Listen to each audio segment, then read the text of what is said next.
Hi, I'm Mindy Stearns. Well, to know him is to love him. He's a CEO, father, entrepreneur, businessman, outlier, overcomer, and underdog. I'm talking about my husband, Glenn Stearns, and this is Grit Happens. Never gets old. Never gets old. It is. Just don't start asking me to do that at home, okay? I only do this in studio. It would cost you too much to do it at home, right? Trust me. So here we are. I'm really excited about our guest today. As a friend we've known for some time. We were introduced to him, I don't even know the year. It's been a few years. Gosh, it's got to have been, 10 years or so? Yeah. It's been a while. And what a life he has lived. Now, if you've been living on a rock, maybe you don't know who R Martinez is, but we do, and we want to introduce you to this incredible human being. Now, let me just run a list of accolades before I show you this little video that kind of it's deep and broad and has some incredible photos of his life journey. You know, for the TV watchers, you may have seen him on ABC Daytime, On My Children. He was the star, 2013 Mirrorball star, Dancing with the Stars. I mean, he's been on Oprah Winfrey Show, 60 Minutes, Ellen, The View, Tonight Show, Good Morning America, CBS Nightly News, CNN, Fox News, HLN, Univision. He narrated the CNN documentary in a series in America, Vets Wanted. Look at him getting tight over there. I'm so excited. He served as a guest. He was a guest on The View. That must, he also had his own radio show, the R Martinez Show. Now, we're not bringing him in. I know. I'm watching him on the side screen over here, and he's like saying, stop. He's like, no, stop. No, I just... What You've done a lot, my friend. He is an author of a best-selling book, full of heart, My Story of Survival, Strength, and Spirit, a memoir about his own personal tragedy. Such an incredible story. So I cannot wait for you to talk to this gentleman, or for us to, learn more about him. But let's just show this little video. You know what now? But I'll tell you one more thing that you didn't add in there is probably the most important. Is that, of all that, right, it comes, how does all that success happen? A lot of times it happens through adversity, right? JR spent, 36 months in the hospital after having been blown up, basically, in Iraq. So we'll go through all that. He's a war hero. To us, he is an American hero, a war hero who has made amazing sacrifices for our country so that we can be also free and enjoy the entertainment of who he is and what he's brought to us and the inspiration. So let's watch the video before we bring him in studio. We all grow up with a goal for ourselves. We build a path to get there. And here we are seeing JR as a darling young man, just full of life, football, inspiration, family. But sometimes we can't take the most direct path to our dreams. Here he is being sworn in as a military, and sometimes the world gets in the way. That's right. An honorable soldier. And here we are seeing the aftermath of a terrible tragedy that occurred while serving in Iraq. But the smile still remains, and the inspiration still translates. And we see him on the screen in many various roles, inspiring and smiling. Dancing with the Stars. I mean, we are going to talk about that as a guest on The View. And continuing to give a smile and a hug and inspiration to everyone. This is a man who you want to know. A man who you want to dance with. A man you want to hug. A man you want protecting you. A man that you want at your side, in your corner, in your back, in your friendship circle. And a book that he wrote, a bestseller. You don't want to miss that. And let's not forget The Sexiest Man Alive on People magazine. There are a lot of accolades. How do you even imagine this man who has adapted and overcome? Ladies and gentlemen, please welcome to Grit Happens our friend, Mr. R Martinez. Hey, JR. Sorry we muted you so you couldn't stop me. He was going, stop. How you doing? Are you there? Oh my God. I don't even know what to say. I haven't blushed like that in a very long time. Thank you both for such a generous introduction, Mindy. Thank you so much. And it's so good to see you guys I know it's been a very long time since we have been able to see each other, but it's so good to see you guys in this form and to have the opportunity to talk about your podcast and grit and this thing Grit. that I think all of us are having to be exposed to at this very moment.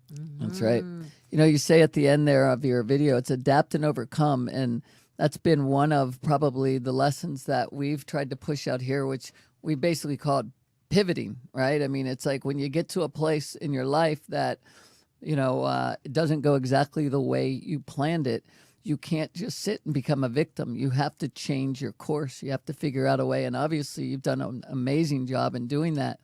And that's really, I mean, we want to kind of dive into what do you think the secret is, right? I mean, is it adversity? Did you have it in you before? Where would you have been if all of this adversity hadn't hit you, and was it a blessing in disguise? So, what do you think? So for the people that are able to see me right now, you can see that my body has been burned over 30%. Obviously, you can see my face and my head. You can't see the rest of my body. I mean, you can, but it's not the right show for that. But well, we could. There's a lot of things we do. We Mindy push will the take envelope. but I actually say at this stage in my life that it's a blessing. And I can only say that because of the work that I've done. And when I don't mean that in a sense of entertainment related or speaking or writing the book, I'm talking about emotionally, mentally, the work that I have done to get to this place, to heal emotionally and mentally. And as in your previous, episode, you had Charlie Plum on, and he talked about being a POW. And for him, he stated so beautifully as well. Most of us have a tendency to think about physically the space that he was confined to for 6 years, but we're not thinking mentally and emotionally the space he was confined to. And that's relatable. All of us are in that space at some point or another in our lives, and especially now with everything taking place in our country and in the world. And I believe the secret is not to run away from the change, is not to run away from the obvious. It's to hunker down. It's to do the work. And I have had to do a lot of work and understand who I was as a person and what qualities I brought to the table that were not physical. Because most of my life prior to the moment that I was injured, I focused on appearance. It was all about looks. And the whole concept of having a personality, and that was foreign to me because no one ever comes up to you and says, you have an amazing personality. That's not something you see right off the bat. No, oh, God, you're beautiful. You're gorgeous. Oh my God, your features and all of A these. lot of people ride on that. They ride on the strength of that. And I was guilty, and I was guilty of the same thing. And so suddenly my world is turned upside down at the age of 19 years old. And I had to accept that the old JR was no longer here. No amount of surgery was going to recapture that individual. He was gone. And I had to grieve that loss because there is an element of grief. Yeah. And I grieved that loss, and it was challenging. And then I had to embrace this new opportunity to accept, oh, wait, okay, I can still tap into the things that I loved in the military, which is service. I can still do that, but in a different capacity. And that's what you're talking about, Glenn. It's that element of being able to pivot and still not staying true to who you are and what your values are and your beliefs are and your motivations, but maybe doing it in a very different form, which is why from a business element, people now go to social media. And there's a lot of people that said, I don't want to learn how to do social media. And they're like, well, okay, well, your business is not going to be as effective as it adapt. That's right. So you're right. I mean, anger, denial, bargaining, depression, acceptance, right? I mean, you go through your stages and then you adapt and you accept and you realize that, to your point, life has changed and it's time to move on. And you have done that so well. And that's the biggest part of, I think, the message here and why we call it Grit Happens is life gets in the way. And then it's what do you do in order to realize that you need to move forward. And if you don't, you're just a victim. And if you're going to live in that world, it's okay. You can say that it's everybody else's fault, but you're not going to be a happy individual. You're not going to be somebody, and I don't care how you measure happiness. But it's, you need to be able to go to bed at night and put the head on the pillow and realize that you did the best you could do, and not blame the world, or you're just going to be a sad individual. It's interesting. I have a friend that I was talking to recently, and she said that her grandmother told her that there are volunteers and victims. And, victims in her interpretation are people that, for example, like Charlie Plum, right? Like he was captured in that space. There was no way for him to actually escape. But for most of us, whatever adversity, we're volunteering to stay in that space. We don't have to. Mm-hmm. And she said, her grandmother, through all the adversity she was going through, her grandmother said to her, don't be a volunteer to this pain and to this mindset.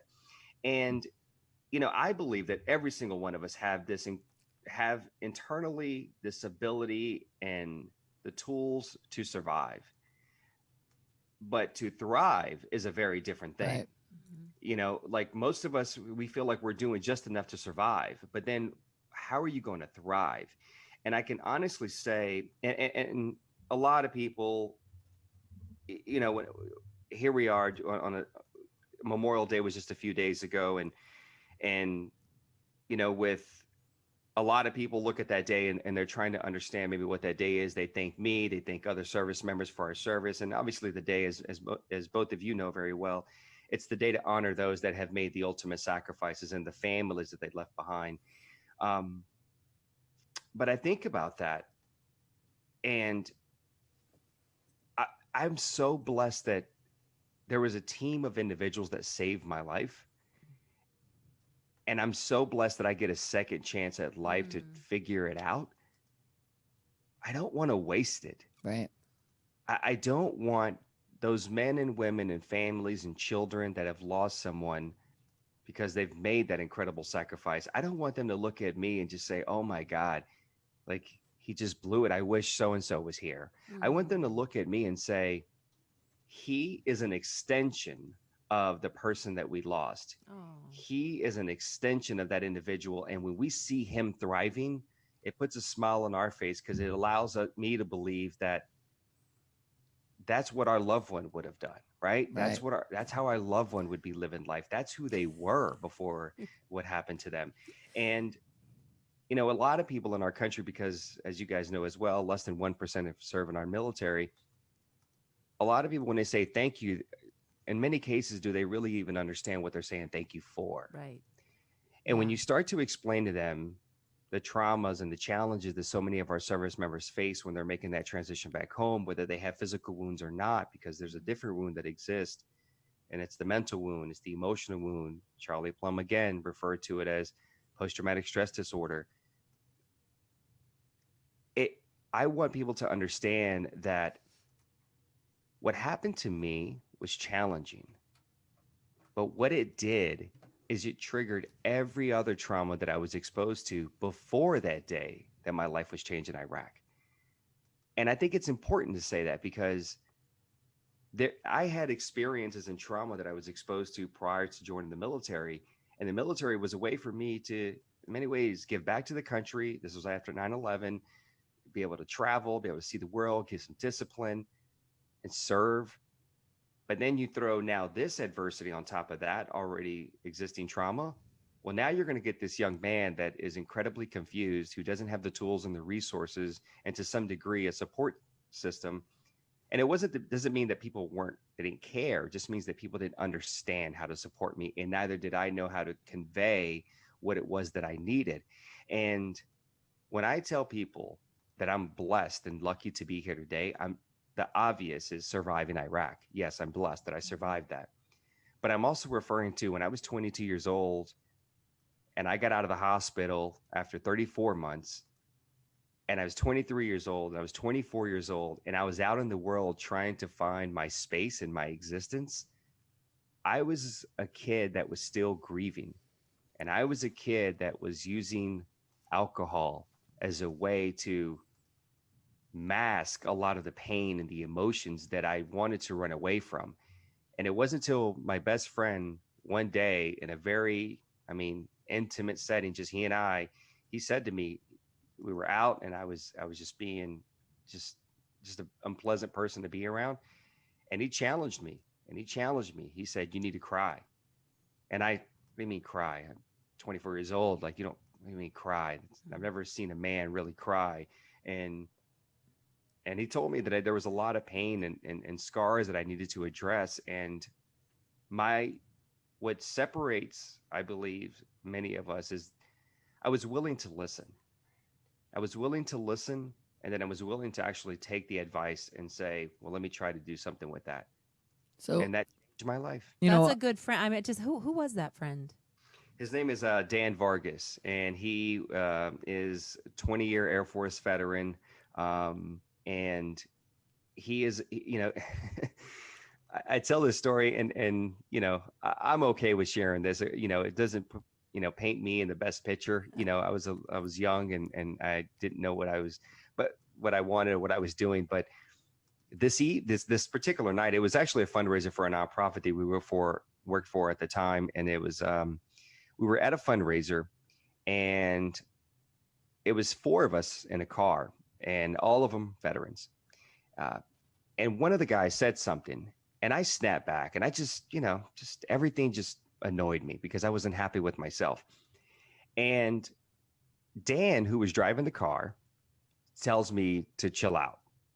I'm in the back of the car, and I snap at him, and I said, you don't talk to me like that. I don't know what I said. And needless to say, some words were exchanged, and I wanted to fight him. Now I'm 5'9", 185 pounds. He's 6'4", 275 pounds. Taking it on. And I was ready. Right. And, and thank God he didn't act on that, because it'd be a different story today if he would have acted out on that. But instead, he could have easily said, okay, let's fight. No, instead he said, no, let's talk. And he created a safe space for me. And let me tell you how powerful that moment was. And which is why I believe that all of us, especially during these times, should be doing this for one another, creating a safe space for each other where there's no judgment and it's just pure unconditional love and support. So before that day, he would always end the conversation and say, I love you. And I would always just say, okay, I'll talk to you later.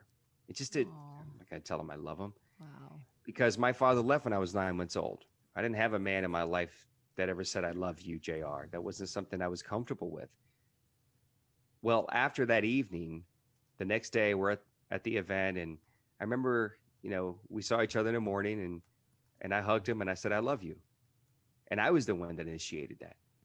And it just goes to show that if you feel safe, if you feel like someone listens to you, and if there's no judgment, because I shared some stuff with him. I shared my thoughts and my feelings, and that's dark. And a lot of people would run away from that. Instead, he said, this is where the real work is done. Let's roll up our sleeves. Let's get into it.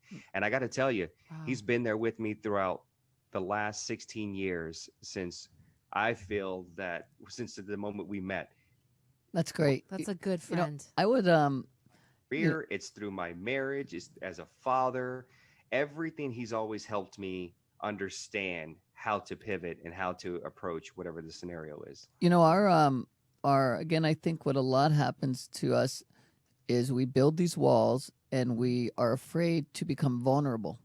And when we allow others in, we begin to grow, and so whether we have gone through a lot of adversity or we haven't, we're all trying to protect this, our own hearts. Like, we don't want to be hurt, right? Absolutely. And so then what we end up doing is creating this space between us and other people to where we don't get to really be vulnerable, and then we don't let enough people in. We don't get to that love feeling, right? Which is the ultimate.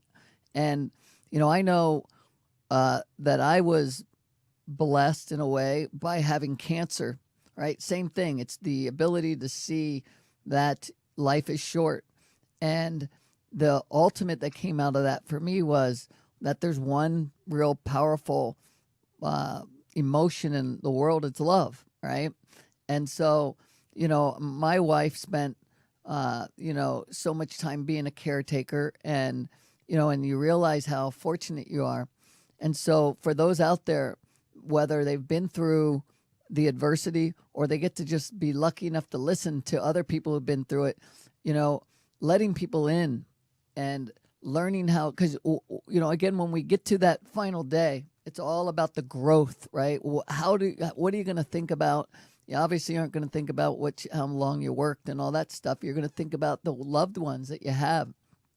And that moment for me, and I'm sure you had a few of them, JR, but mine, when I found out that I had, a very high chance of not getting through it, all I thought about were my loved ones, right? And then I'm thinking, what am I going to do? If they're gone, this is, if I'm gone and I can't help raise these young children, and leave my wife, of course she'd find a nice younger pool boy or something, but she'd be okay.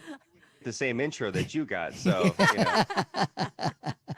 But it's all about really, again, being vulnerable, letting other people into your life, and allowing people to see your faults. Okay, in your case, you get to see some of them right there, right? And they're not faults. What I mean is, you get to see your scars, literal scars, versus other people. To your point about a lot of people, especially with PTSD and other things, have internal scars. You don't get to see those, right? And so it allows people to be able to embrace you if you let them, or you get other people, because you made a choice, and that's what it is, to take that to your literal outside scars and say, hey, I'm okay with this. Matter of fact, I'm not going to be the victim. I will grow, and I will, take this.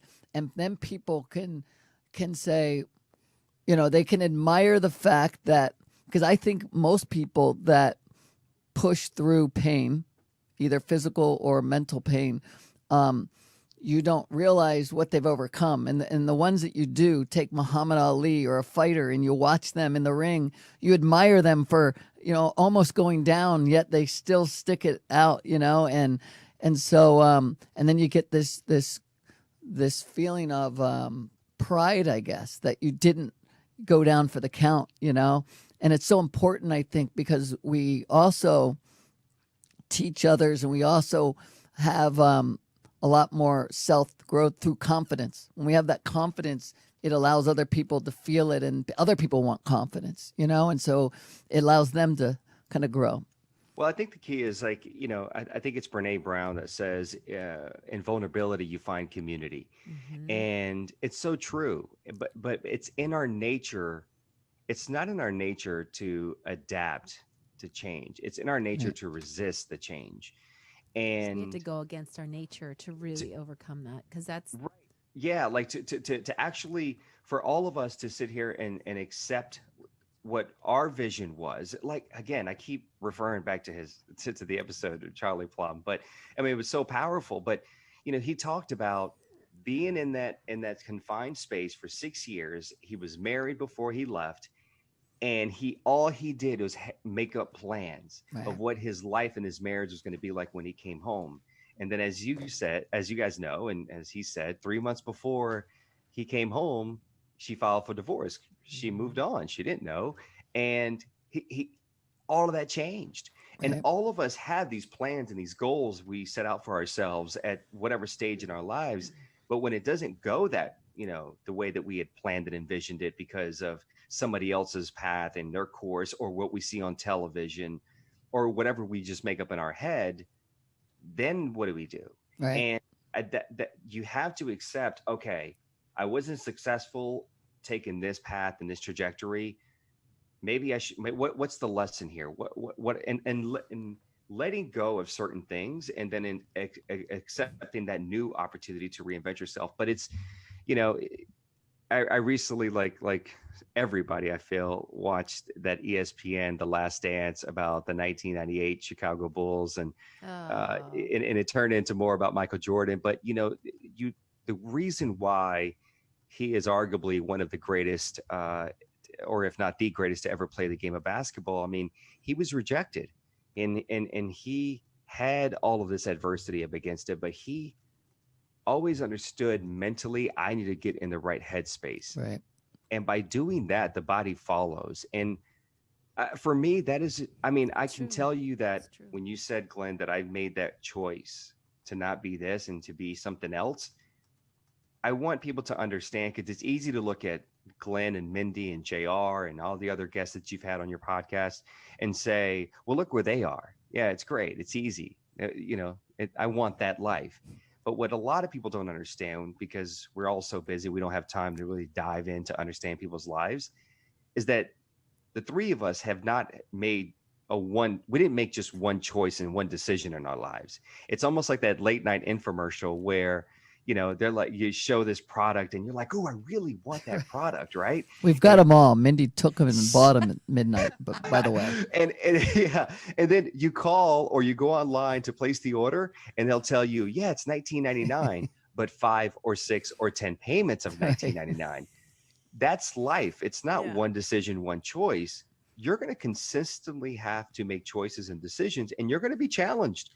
And so it's a matter of how true and what's your foundation like, where you're going to continue to be able to shut up and make those same decisions. I like the analogy we're talking about. Grit happens, when an oyster forms a pearl after a piece of grit gets inside, and I think life is about creating a pearl out of the grit. You get these pearls of wisdom because you have had this grit and you've had to work it and deal with it, and it rubs up against you and it causes irritation, and eventually, if you can stay with the program and you can make the good choices, eventually that grit that you have had, that adversity, becomes these incredible pearls. And I have I've tried to emphasize the fact that when we're in the middle of it, because there's a lot of people out there that are in the middle of it, especially in times that we've gone through recently, and they can't figure it out, that's the time you need to kind of sometimes have this out-of-body experience to say, I'll get through this. It's going to be okay. And this might even be the best part of the book, right? And so you got to kind of condition your mind to say that this is when I need to stand up and fight harder than I've ever fought, because a lot of us tuck our heads between our legs or stay in bed too long, right? That's when you need to show up and you need to get out there, because that is the defining moment of who you're going to be. And people don't, that's the time when a lot of people don't understand. They think, well, nobody knows what I'm going through right now, right? And you do know what you're going, that's the whole point of it, is everyone has their bottom, and you need to then say, I'm going to stand back up. And so, that's kind of what this whole thing has been about. I did a little TV show a while ago on Discovery, and it was about going with absolutely nothing and rebuilding my life with $100. And when I was in the middle of it, when I finally realized I'm probably going to fail and the whole world's going to see this, and I want to run and hide, and maybe if I leave now, they'll never make this television show and no one will know my failure. At that very moment that I realized this is my time to shine again, right? And it turned out great. I'm very proud of the outcome of, of the underdog barbecue. So it worked out well. Yeah. Have you had some underdog barbecue yet, JR? I have not, but man, that sounds good. Yeah, We're we going to gotta have get to it for send you. you a little gift pack. We're going to send you a little gift pack. That sounds So, amazing. we want to be cognizant of your time, but we're going to wrap pretty soon. But I want to just, what are you doing now? I know you're so involved in so many in charity organizations, and what's keeping you busy now? I mean, we're all kind of locked up at home. What are you doing right now to keep yourself busy besides this incredible podcast? I mean, you've just reached the pinnacle of your career. Yeah, yes. Where do you go from here? So, it's like all of us, we've had to pivot. And, prior to this COVID-19, I was on the road nonstop, doing a lot of speaking, motivational speaking at a variety of conferences and events, and then also doing a lot of charitable work. But then, of course, now with no large gatherings and being stuck at home, it took this opportunity to say, you know what, there's been something I've been really wanting to do for a very long time. And what it is, I've been wanting to start a podcast myself, and then also starting to create content for the YouTube channel, and just connect with people in a different way. I'm 36 years old, and Just a baby. I know I'm young, but I've been traveling for 16 years, and I'm at a point in my career where it's okay. I Good to want to take a pivot. I breather. want to do something different. Kind So of nice to be for home with me, your wife and daughter and your dog? Don't you have a and dog? Romeo. I have two dogs, but it's Oh, known that for the listeners and the viewers right now who don't understand this backstory, I am forever indebted to Mindy and Glenn because they gave me my first child. we're surrogate parents. Let me clarify for people. I'm referring to a black lab. And Oh, it was 10 years ago Wow. that Was we it? first met in LA, and it was at a fundraiser for wounded troops. And I remember I was asked to help with the auction. And afterwards, well, you guys had like a mingling the night before the golf tournament and then the actual auction itself. And I show up and everybody's just mingling. And I was like, so what are the auction items? And they start listing. And they say a puppy. And I was like, a puppy?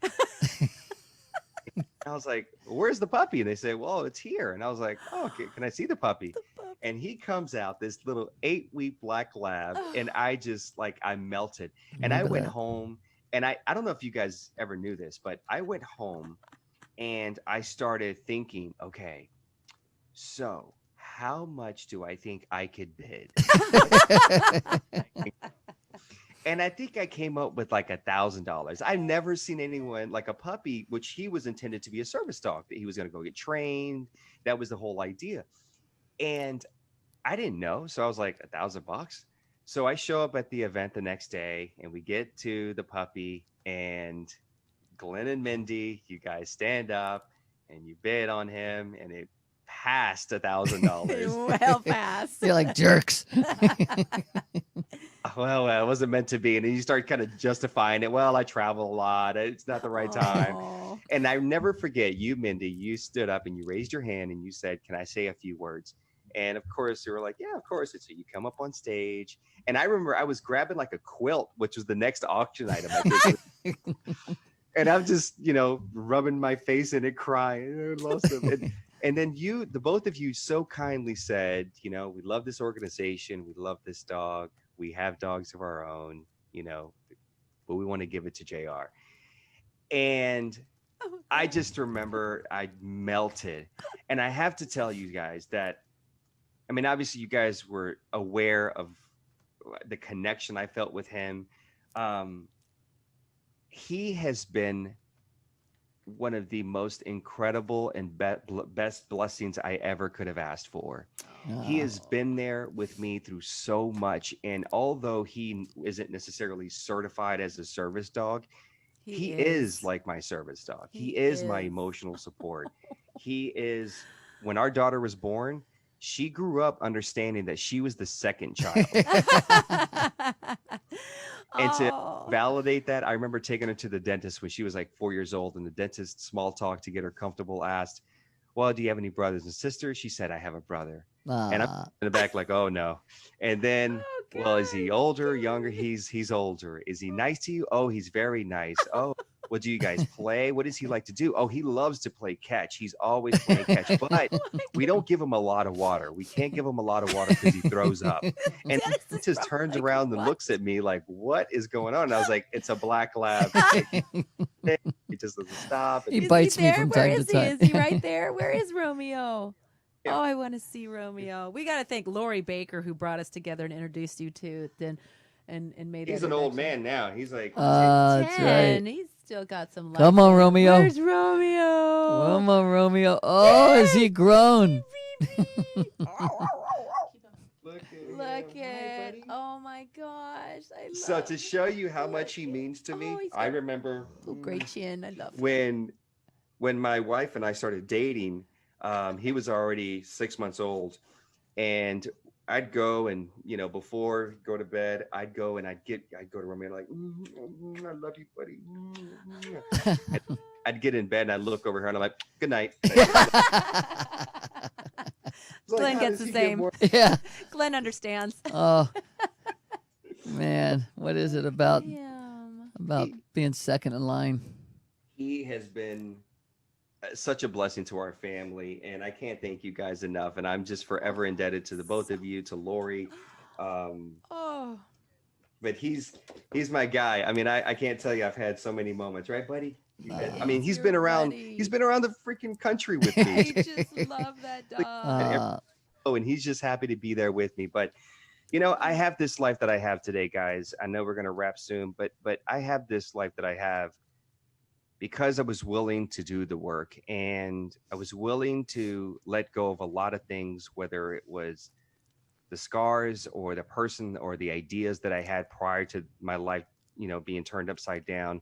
And in some cases, letting go of some people and understanding that you got to put boundaries up on certain people because they're not helping propel you to the next phase of your The life. basement people. And You got to get the balcony people in your all life. of us are there. Mhm. All of us are there. Yeah. And it's a challenge to every single one of you. Reach out, stay connected. This is not the time to abandon it and to stay isolated. This is the time to do work for yourself personally, and then do that work professionally.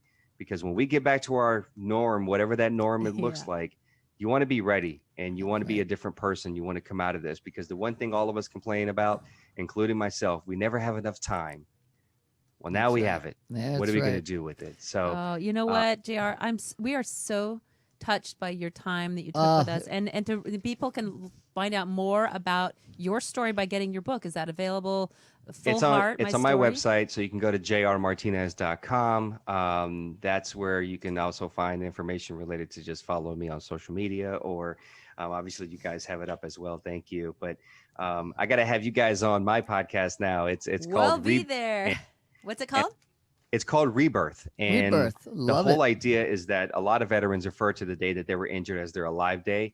I call it my rebirth because I believe a new me was reborn on that day. And I believe that all of us, as you know, both of you have said throughout this interview, all of us are experiencing rebirths throughout the course of our life. But it depends on the choices and the decisions that we make. And you guys are prime examples of that. Oh, Wonderful. JR, it has Thank been you. such an absolute pleasure to have you with us. You on guys. Grid Happens. Thank you so much. Thank you for your time. So and don't forget, you can follow us on Grit Happens and That's right. Apple Podcast, Spotify. You Facebook, can watch, YouTube, you can watch it every Wednesday. We have Instagram. new episodes on Instagram, on your face, Glenn Stearns at 2 p.m. every Wednesday. And episode 6 is where Charlie Plum appeared, who you referenced many times today. So thank you for that. That's right. And we're really excited to be part of this. Let us know. We'll be there. We'll be there. JR. Hey, thank you, Thank JR. you for your sacrifice, your service, your time, your friendship, and your inspiration. Thank you guys We're so honored much. to know you. Good luck, guys. We'll Good talk luck soon. with you too. All right. That Take has care. been another episode of Grid Happens. Thank you for joining us. We'll see you next time We'll on, see ya. what's the name? Grid Happens. Happens. Woo! Thank you, JR. Thank you.